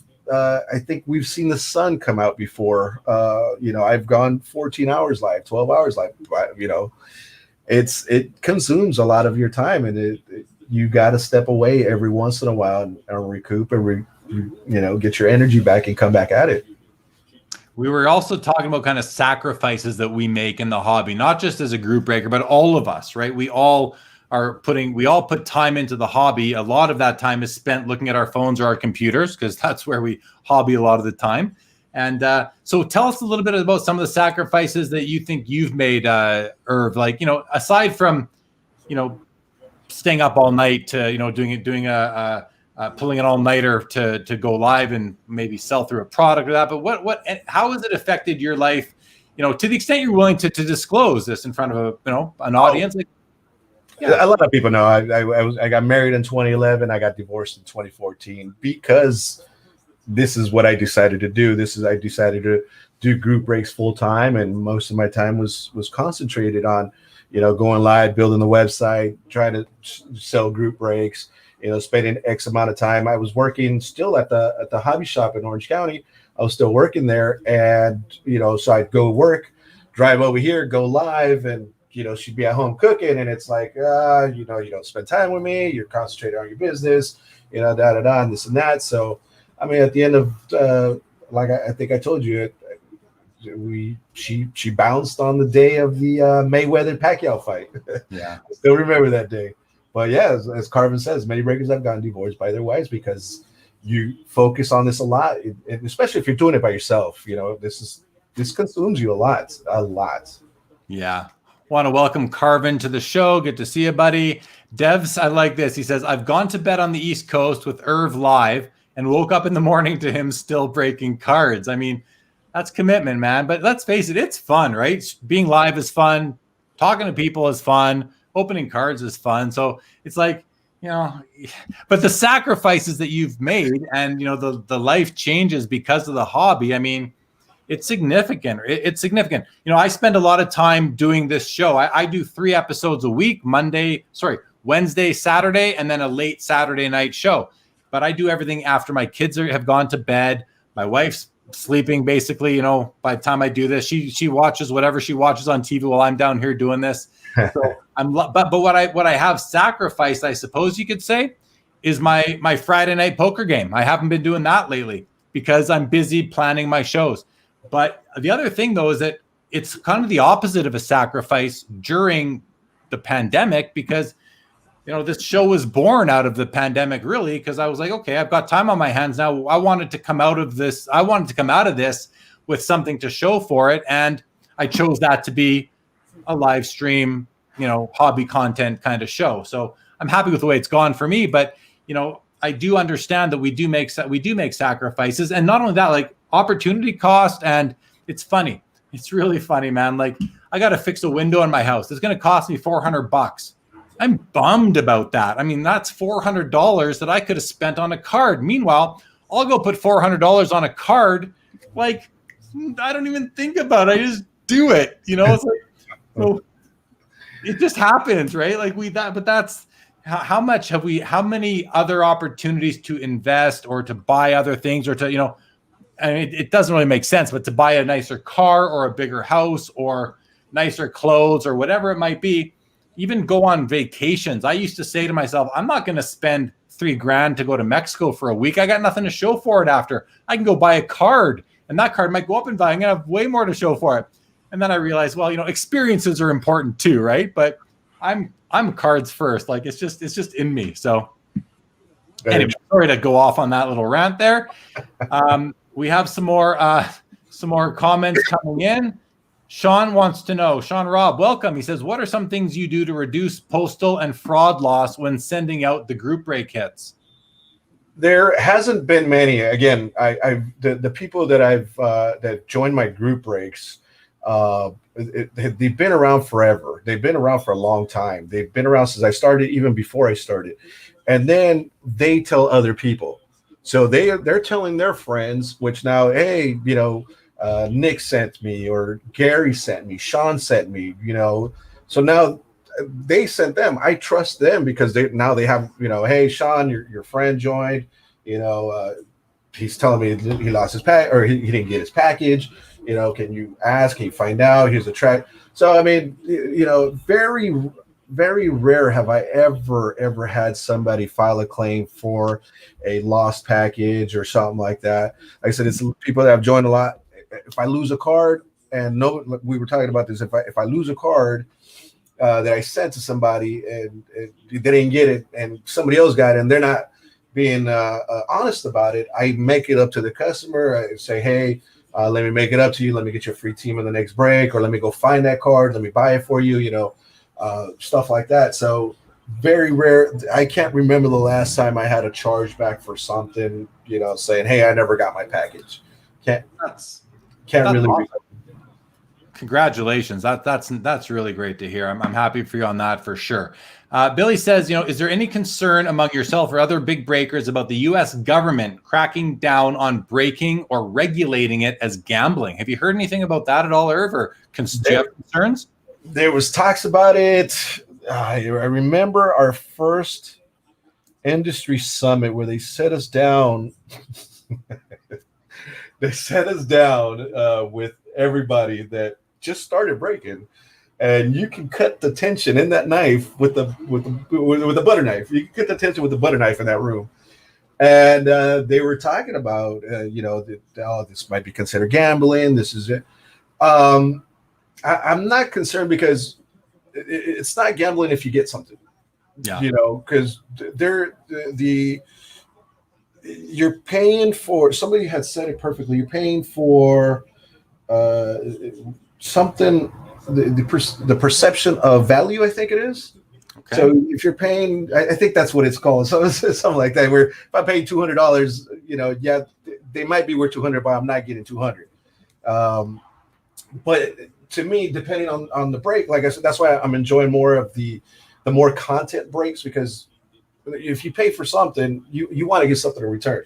I hardly do any of the NT and Immaculates, and occasionally I'll do them, but I feel you get more value in a Heritage Minor League or a Heritage break or a Series 1 break or something like that, because you get more content. So it's not called gambling anymore. You're actually getting something for what you pay for. But let me ask you this: are you concerned about them cracking down somehow? I mean, personally, I think that it's not even on their radar. I mean, as big as we think the hobby is, they got bigger fish to fry in terms of tax evasion, gambling syndicates, that sort of thing. I think we're pretty much no one's dying over this stuff. We're not no B&Es. There's no domestics. There's no assaults. I mean, maybe at Walmart's now for retail product, but I mean, I think we're one of the more productive addictions out there, if you will. I like this next comment. This is my favorite comment of the night from Nick Martino. He says, I've spent $650 on Eagles Spectra case break since this show started. That's how much fun gives you the itch. Yeah, that's hilarious. Since the show started, he's already in for $650. I love it, Nick. That's hilarious. Dave wants to say, and a lot of us that hang out on blog, YouTube, Facebook Live, we don't have local collecting friends to hang out with in person. So the sacrifice isn't really seen as a true sacrifice if you're making friends while learning about the hobby. 100% agree. 100% agree with that, Dave. I love your community spirit and all that. Thanks for the comments. Okay, Irv, I want two more topics we have to talk about.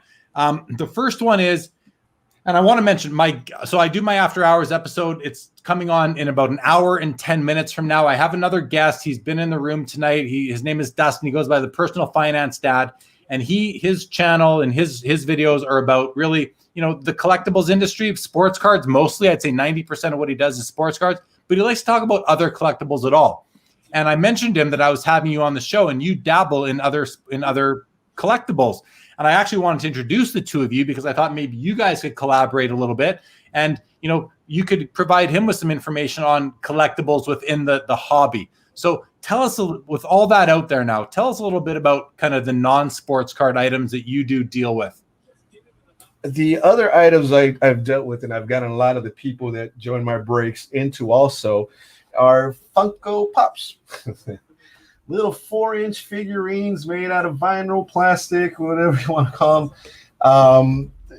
I went to Comic-Con, I think it was either 2015 or 2016. I went to Comic-Con, saw the toys, saw the potential in the toys, and I started either collecting or reselling also. So I've been up till 12, 1 o'clock in the morning waiting for releases. I've been up at 7 o'clock in the morning, 6 o'clock in the morning, waiting for exclusive releases from either like New York Comic-Con, San Diego Comic-Con, Emerald City Comic-Con, and website exclusives, Hot Topic, FYE. I think you guys have Toys R Us up there, and some of the Walmart exclusives also. I try to find a way to get somebody to purchase those for me.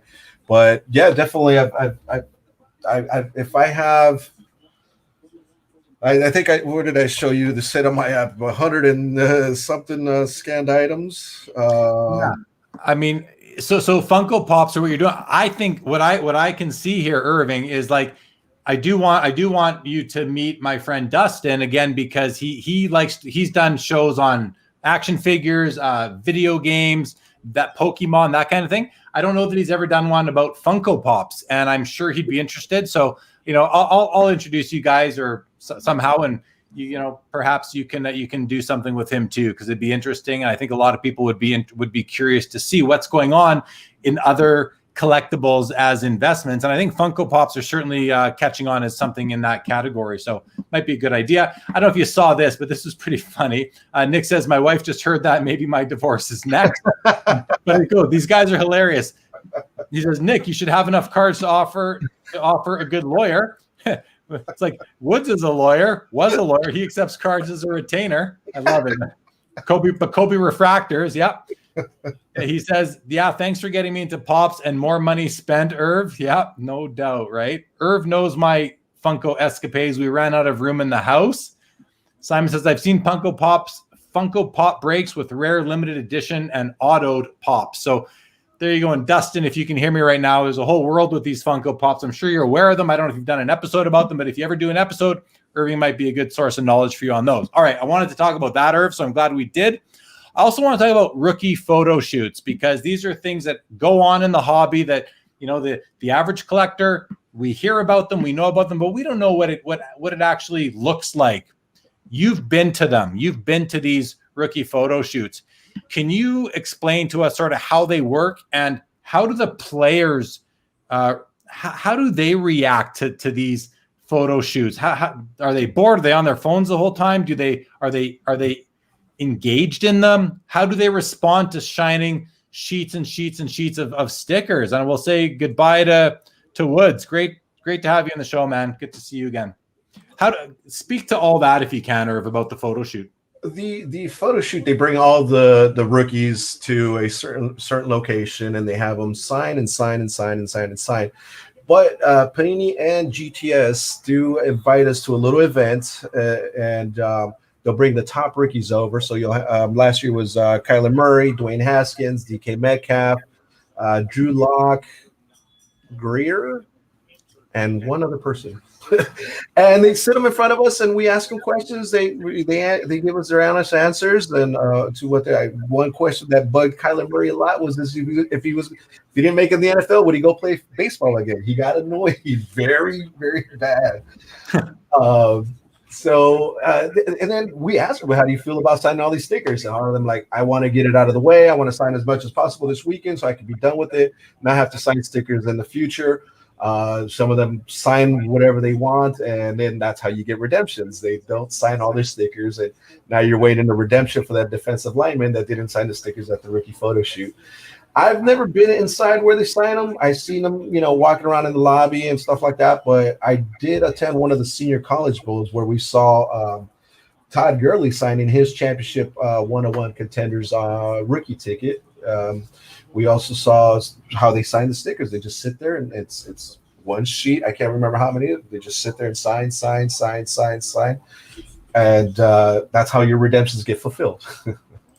Fair enough. So, I mean, have you ever seen a player like lose it on having to sign these stickers or be really distraught over it? Or on the flip side, have you ever seen a player that's like, this is cool, I'm signing these cards and they're going to end up in the hands of collectors and kids everywhere, and they take pride in it? And I hear when you said that you haven't actually been there when they've seen them sign these things, but have you talked to any of these players, even just walking by them, about, hey, even throw something out there when I'm like, what was it like signing 1,000 stickers? Or how's your hand? How's your wrist? Have you ever had any conversations or any inkling from a player about what it's like for them to sign these things? Some of them they get tired of it. They say, I can't believe I have to sign all these stickers. Just so many stickers. And a lot of them, they say, I'd rather prefer signed cards. I think it's harder to sign on a sticker than it is on a card. So, but they do get tired and frustrated that they have signed so many stickers. During some of those interviews, and I think 2015, somebody else was in that room with us. A lot of them can't believe they're actually going to be on a card. They're excited. They're happy. They're as a kid, I collected, and now I'm going to be on a card and somebody's going to collect me. So they're very excited about it. And they're happy knowing that somebody else is going to collect their card and somebody wants to get their signature. And so they are, and again, these are 20-year-olds. Imagine us as 20-year-olds, we're on a card. We're going to be excited too. We're going to be happy because we lived our dream and now we're playing in our dream. Yeah, that is pretty cool. A couple comments have come in. Simon wants to know, did Luca's mom come to the rookie photo shoot? Okay, I didn't do the basketball one. Fair. And John says, I saw Drew Lock drop a card he was signing at a live event, picked it up like it was nothing. But, it is nothing to these, right? It is nothing. Like, condition is something that we as collectors have made important. The players don't care about condition. That's why so many cards, so many like RPAs have dings in them or don't come back perfect because the players sign them, put them in the box. You think when they put them in the box, they're making sure it's not hitting any edges? I doubt it. And a lot of collectors blame the companies for quality control. We should be blaming the players for quality control, right? Because I've said it before, it's not like Panini or Upper Deck is going to go back and reprint one copy of one card that dropped, because that's not how cards are made. They're made in sheets or forms, as they call them. So it just doesn't work. But I don't doubt it, John, and I don't really blame the guy. Like, he's there to sign the card, not worry about the condition of it after he's signed it. Although I do understand that we want these guys to respect our cards, or we're going to end up paying good money for them. So I like this comment. Paul says, player ding corner should add value. No, right? I hear that. What do we have? Rich says, I have to say Troy Stetcher, who's sort of an unknown hockey player in Vancouver, probably had the nicest autograph in the last decade of hockey rookie class when he first came to the league. It's changed to much shorter now. We've seen so many players' autographs really dissolve over time, if you will. Billy says, I think stickers would be more widely accepted if the companies did a better job of incorporating them into the overall design. A certain company making hockey cards comes to mind. I see all ends of it, though. I see some cards look beautiful with autographs, on some cards, the sticker autographs take away from the design less than on others. But yeah, overall, when I'm looking at a card, say on eBay, as soon as I see the outline of that sticker, I'm disappointed. It's like, I don't want that card as much as I otherwise would. Tim says, Marcus Stroman signed a bunch of cards recently and posted a picture on Twitter, and a bunch of people got mad at him. Yeah. There was a video a while back, I think it was last year, and I posted it in my Facebook group, of Vlad Guerrero Jr. signing his cards, and it was sign, push, sign, push, sign, push. Surface issue. Edges, yeah. Nick wants to know, Irv, who had the worst auto you've ever seen over the years? The guy from football, 06 football, Maroney? No. Was it the V? Yes, V. And then this past year, we had Cam Reddish. I believe some of his autographs were terrible. Right. But oh man, there was a wrestler one too. We just We got a couple. We got people are throwing out. We got Vladdy's been thrown out there by John. Simon says Cam Reddish. Deb says Velveteen Dream has an awful auto. There you go. Morency, Dream, Marcus Stroman. We should. It's Marcus Stroman. We should be mad at him. Oh, that jumped up away from me. Marion Hossa is certainly a poor autograph. Mo Wagner, Fernand Morrissey. Yep. So there's some definitely poor autographs out there. Okay, we're gonna change directions again. I want to talk, Irving, about hockey in Los Angeles. Again, I'm a hockey guy first and foremost. I do collect the other sports and I love them, but I'm a hockey guy. I'm up in Canada. You know, as far as hockey goes versus the other sports, it seems like hockey, to me, hockey is one of the four major sports. It seems like a lot of American hobbyists consider the major sports to be baseball, football, basketball. They don't even consider hockey to be one. I certainly do. It's all over Canada and the United States, 32 teams in the league. When Seattle comes on board here next year or the year after, we've seen the values of singles increase across the board, all sports, even non-sports now, including hockey. But as far as wax goes, we haven't seen the cost of wax go up for hockey like it has in the other sports. And I've heard people say online that hockey hasn't gone up. Well, the other sports have, but that's not true. Singles have gone up. The key cards, the Gretzky rookies, the Yzerman rookies, the Crosbys, the McDavids, the Ovechkins, they've all gone up in value. Almost at the same rate as the other sports, the stars from the other sports. But the wax hasn't. Do you have any idea why that is, Irving? And maybe what would it take for hockey to get more love? It's only available in hobby shops. So you got to find a hobby shop, and if you don't have a hobby shop near you, you're not buying it. B, certain, I think it is 7 retailers are online that you can buy it from in the United States. I believe it is. So you're limited to who you can buy it from, and then you got to wait till it gets shipped. And so and I believe a lot of online breakers or online shops that go on live do break personals and whatnot. But I think that is one of the reasons why is that everybody's not breaking it. Not everybody's doing group breaks of hockey product because not everybody can get it. So there's a lot of stock in it. I want to say. So if you can still go out and buy the cup from 17-18, you can buy the cup from last year. You can buy SPA from last year. You can buy SPA from this year. So there's a lot of inventory still because not everybody's getting it. Once once shops and breakers and that are authorized to break it go through it, they're not re-upping anymore. Nobody's, so instead of having 20, 30, 40 breakers online on one day breaking, let's say SBA hockey, you got 10 breakers, 15 breakers doing it. So I think that's one of the reasons why hockey boxes are not going up, because they're readily available whenever you want. I mean, they go up because whoever the rookie's in it that year is hot. So, you're buying a 15, 16 SPA hockey.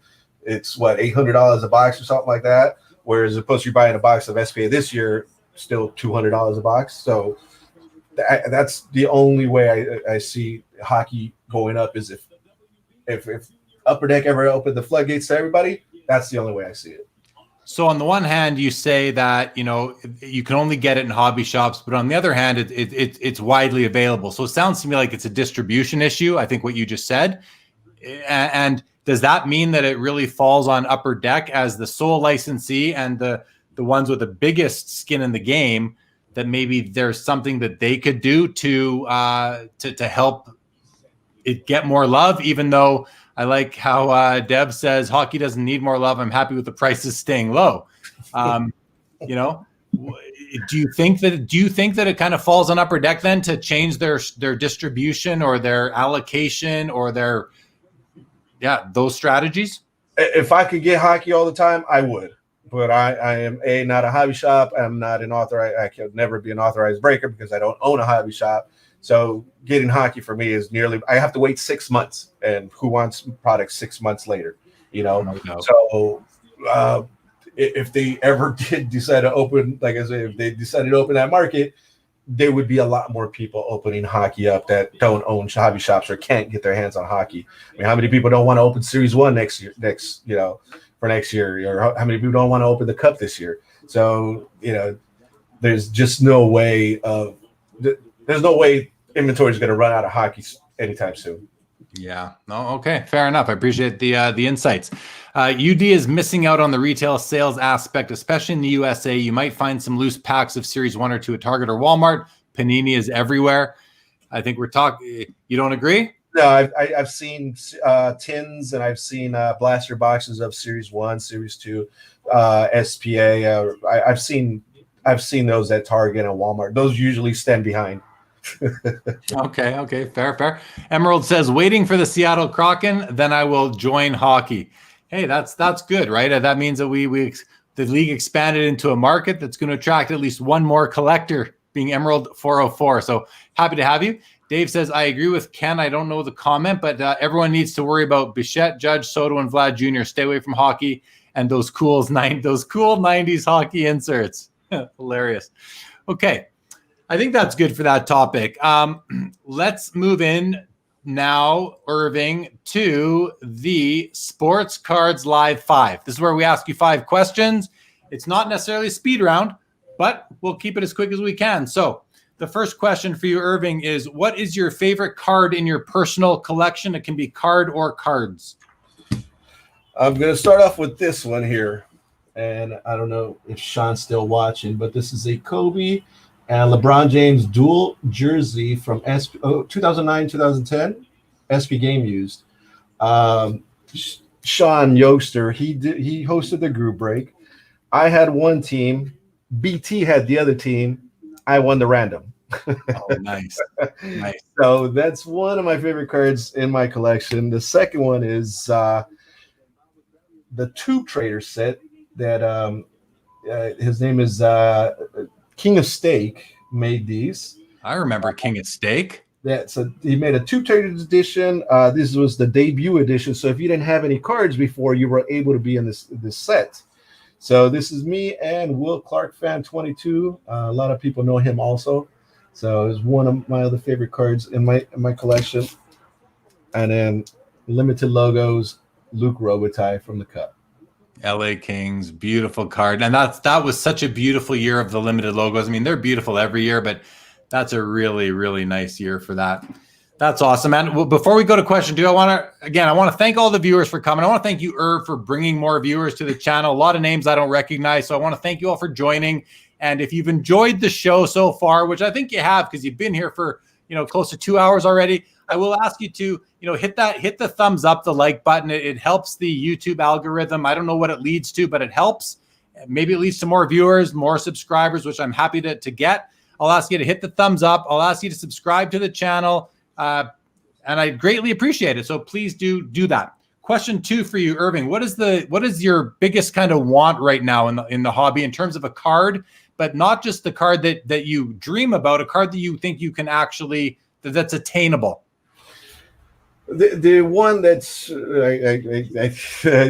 I mentioned it earlier. I should have bought it when I was at the expo in the 15-16 year off of you was the Wayne Gretzky rookie card. I didn't think about it. I didn't know the market was going to get as crazy as it was, and it's definitely one of those wants. The wants that it's attainable. You just got to find the right one you want, the right condition now, and just put it away and not see it ever again. But that's definitely the OPG Wayne Gretzky rookie. That is an awesome answer to the question. It's a card that I think, I'll never tell anybody what to collect, but if you collect hockey cards or you collect GOATs or you collect Hall of Famers and across all major sports, you need a Gretzky rookie in your collection. Okay, question 3. Where is your favorite place to buy cards? It could be physical, online, anything. I join KT Authentics breaks. I join Courtside Collectibles breaks. Those are the 2 that I mainly join. I'll join some soccer breaks with Cyrus and whatnot. But those are the main people I join. I have an LCS, the bullpen. We spoke. I go and either buy boxes for them to join breaks, or I've opened a few packs there for myself. But those are the main places I go. I believe the bullpen is actually, so another great YouTube channel is House of Jordans, run by Chris McGill, who was also one of the partners in Card Ladder. And I believe Bullpen LA is his LCS as well, which is somewhere I'd like to visit one of these days, then, especially if it's yours as well. Well, I think I sent you his information to have him on the show also, Mitch. I think you did too, quite some time back, and I just haven't reached out, but thank you for the reminder, for sure. Okay, the next question. This is the hardest question, but it's one that provides some great answers each and every episode. Is if you could change one thing about the hobby, Irving, what would it be?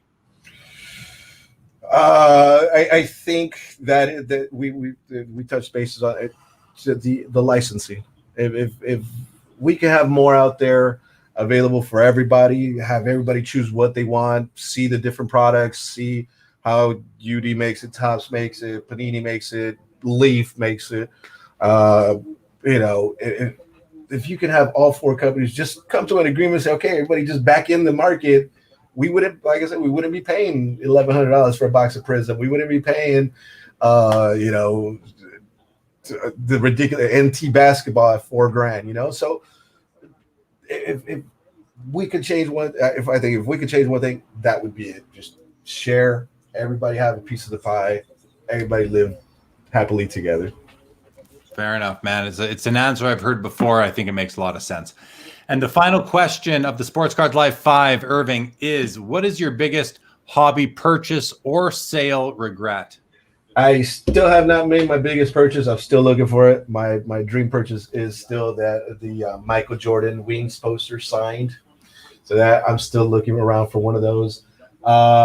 The regret I have a while back, and I sold it because it was hot at the time, was a Messi Emerald pulled out of Flawless.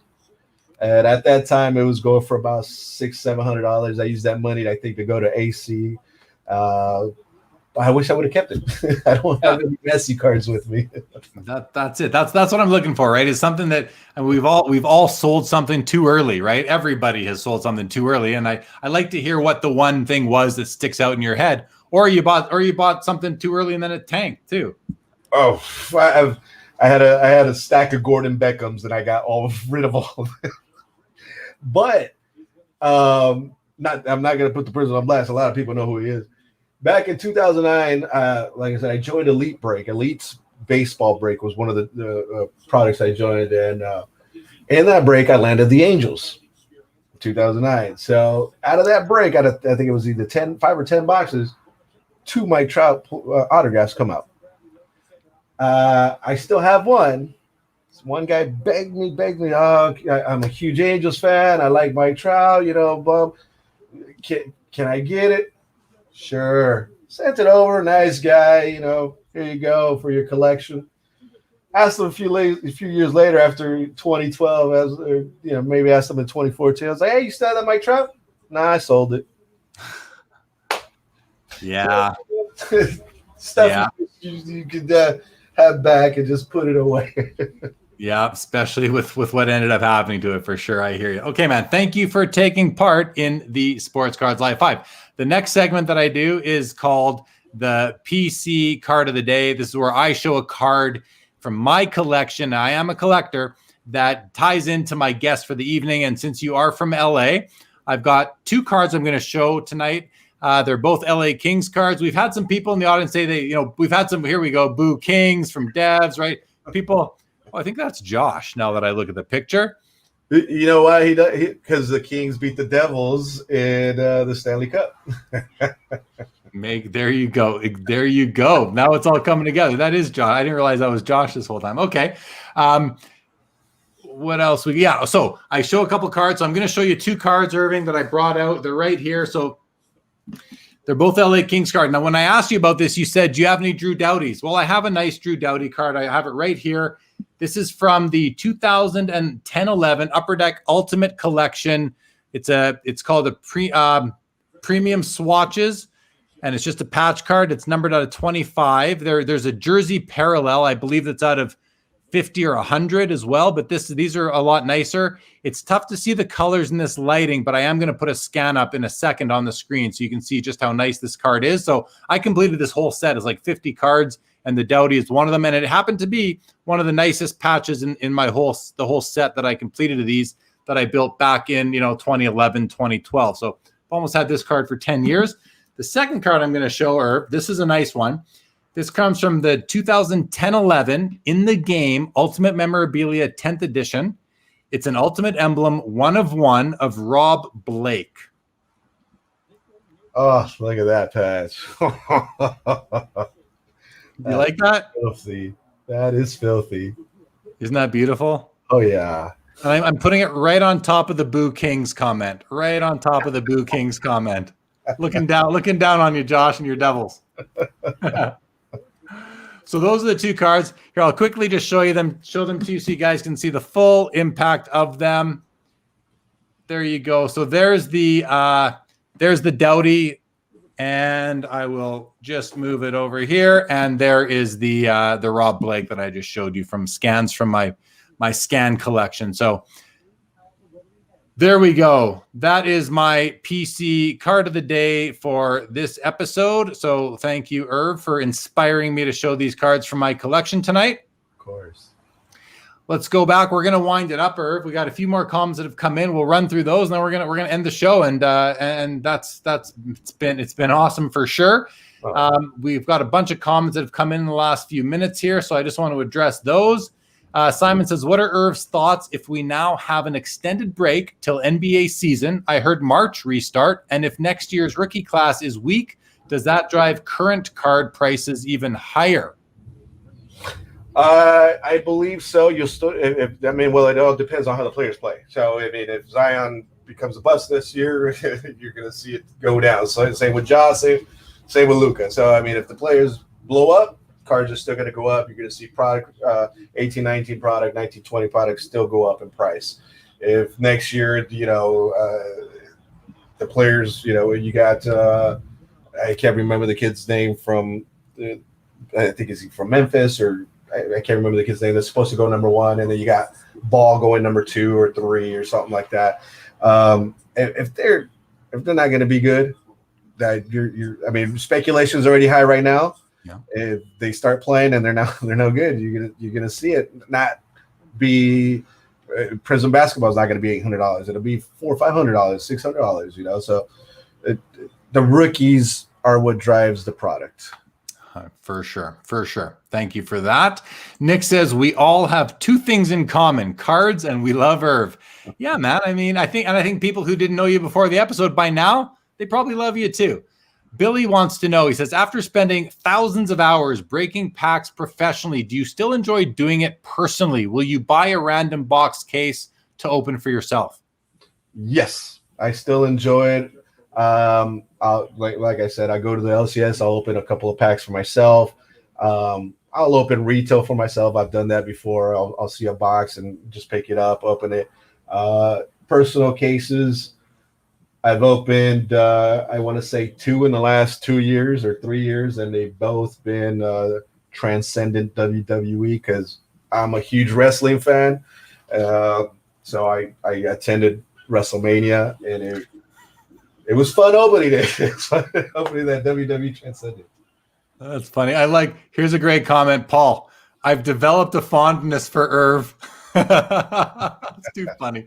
Too funny. We had a couple of wows, a Go Kings Go. I have to think that was for that 1-on-1 card I showed in the game, Dr. Price. Yes, that was his card. Strong. Carlos, welcome. Strong patch on that, Blake, especially. Very nice. Thank you, Carlos. And again, I will be tuning in tomorrow night to Because I'm Carlos on YouTube for his live stream kind of freestyle episode with Amit Acharya as his guest. Will be great. Dev says, best show ever. Thank you both. Thank you. As always, Legion, thank you for joining us tonight. Dave, always great to have you. Thanks so much. He loves you, Irving. I love it. That's awesome. Carlos says, great show, guys. Thanks for coming by, Irv. Thank you, Carlos. And that's the end of the comments for now. So listen, Irving, this has been awesome, man. I want to thank you for joining. Thanks for bringing all the viewers to the channel. Again, guys, if you haven't yet, please consider subscribing. Hit the thumbs up button on the video. It's very easy to do. Takes you a second. I'd greatly appreciate it. And I'll leave the final word to you, Irv. Thanks again for coming. And you want to say goodbye? You're welcome to say goodbye to everybody watching. No, well, thank you, Jeremy. Thank you, everybody, for watching. I love you guys. As you guys know, without you guys, there's no me. I've always said that. I've said that since the beginning. If you guys are not here with me and not supporting me, there would be no me. So I always appreciate you guys. Thank you guys for everything you've done, and I hope you guys feel the same thank from me to you. Awesome, man. Well, thanks again for joining. We're going to go through the straggling comments as they come in. I'll remind everybody I'm coming back on in 40 minutes from now for the After Hours show. My guest is Dustin, the personal finance dad. We're going to talk a bit about this episode, and I'm going to open up some mail days, and we're going to freestyle for a little bit. So feel free to join in for that if you'd like. If not, it's been great kind of seeing all the new people in the room tonight. So again, thank you for joining.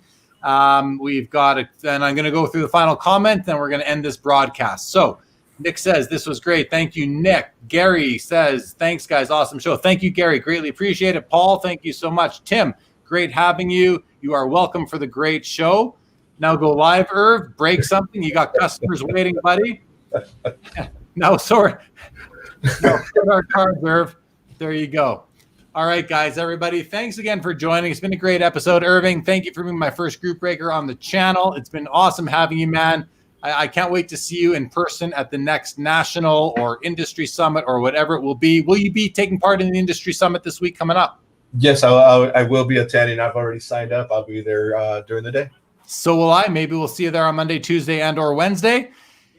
Everybody else, Irving, you wait right there for a minute. Everybody else, good night. Emerald, thank you very much. Appreciate the comment. Guys, we're signing off. Good night, everybody. Thank you for joining us. It's been a blast as always. Sports Cards Live, episode 55 is over.